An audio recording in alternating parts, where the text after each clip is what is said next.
You might not see her standing next to President Trump as much as she used to, but Dr. Deborah Birx says she is still involved in the battle against coronavirus.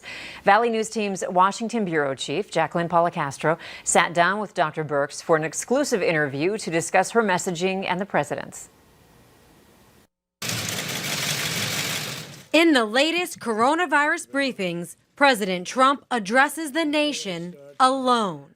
But earlier in the pandemic, he was flanked by members of the coronavirus task force, including Dr. Deborah Birx. We don't see you at the podium anymore. Do you help prepare President Trump for the coronavirus briefings?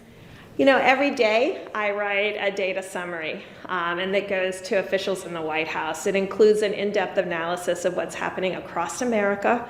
The president is touting positive news, talking about states where cases are going down. Arizona is going down, way down.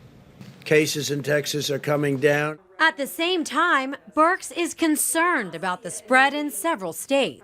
Oklahoma, Nebraska, Arkansas, Missouri, Kansas, and Iowa. Last week, Birx called the pandemic extraordinarily widespread, leading President Trump to call her assessment pathetic. I asked the president about it. You just publicly criticized one of the top doctors on your team. Do you agree with the medical experts on the coronavirus task force? Well, I think we're getting better very rapidly. Do you think the president's positive messaging is clouding some of the information that you're trying to get out? You know, they let me speak to people like you to really get out the message from a public health standpoint.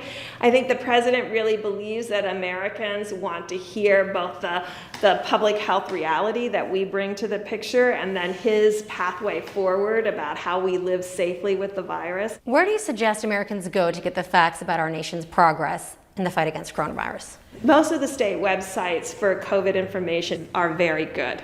We're trying to work with the states to really increase the visuals to the American people so they can see down to the county level and say, how is my county doing where I live? Jacqueline Policastro, Valley News Live. You can find your state's website by heading over to our VNL News app. Still to come on Valley News Live at 5, a judge decides Amazon is just like other retailers when it comes to defective merchandise.